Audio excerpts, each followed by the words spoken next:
Hey guys, we're sitting out here. We're going to do a quick little strategy over thermal hunting or night hunting just in general. The way that I'm doing it, the setup I've got, the equipment. We'll start off with the equipment. I run a 6.5 Bagara with the Omega 300 suppressor on there. I do use ATN optics, both the Thor 4 as well as the thermal binoculars from them. They do the job for me. I'm able to harvest quite a few coyotes throughout the 4-state region, where allowed. Specifically in Missouri, I use this equipment pretty heavy just because that's kind of our local area and where we live at. So call wise, I roll with the Fox Pro X2S. As you guys can see behind here, got the carrying case. I use a lot of the natural Fox Pro calls, but I also use MFK calls as well. During the season in Missouri, typically it's going to run during the breeding period, so I'm isolating most of the time to only using breeding calls such as female invitations. Call sequence I usually do is I'll do a couple female invitations, go back into a male invitation or a male howl, and then do a group howl.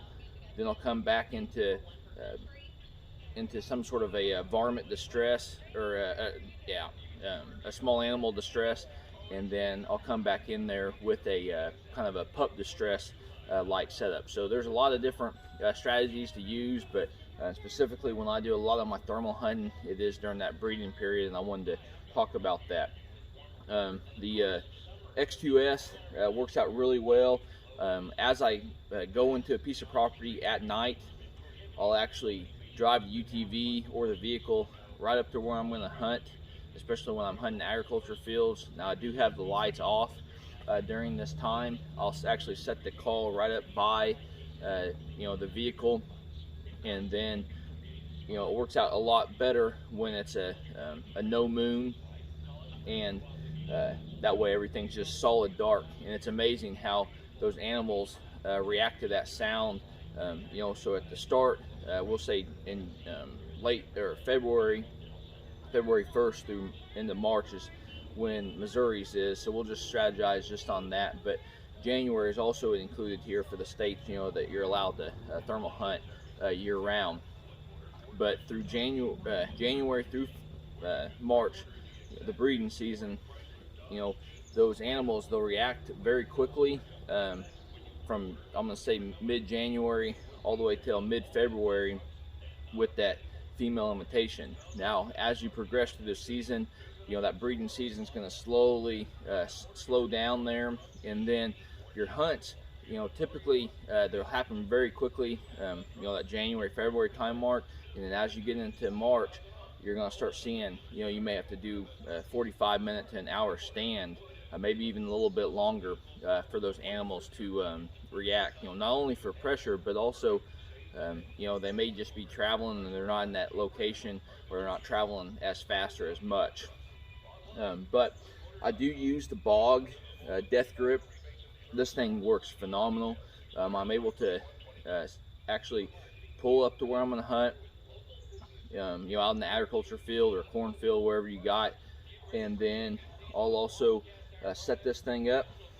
I'll have the call sitting right there by the UTV typically, and then I'll have this thing ready to rock and roll, and I'll use the binoculars to scan. It is a pain to scan with the scope. I'll tell you right now, if you haven't had to do that, there's a reason why people roll with monoculars or binoculars in that. So I do want to talk about a little bit on thermal versus night vision.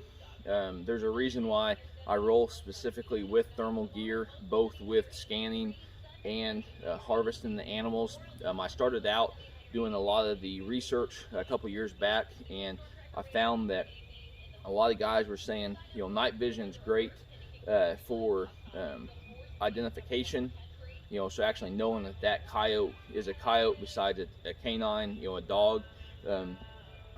But as good as what these thermals are now, I tend to just go straight with thermal. You know, I've never made a mistake on it, and you know, you can definitely recognize, you know, that is a canine versus a coyote very easy, especially at a couple hundred yards. So you know, the thermal is good. It's always been good for detection, and then you know, the night vision has been known for the identification, so finishing off. But like I said, you know, I have no problems rolling with the, you know, thermal gear for both, and it's worked out very well.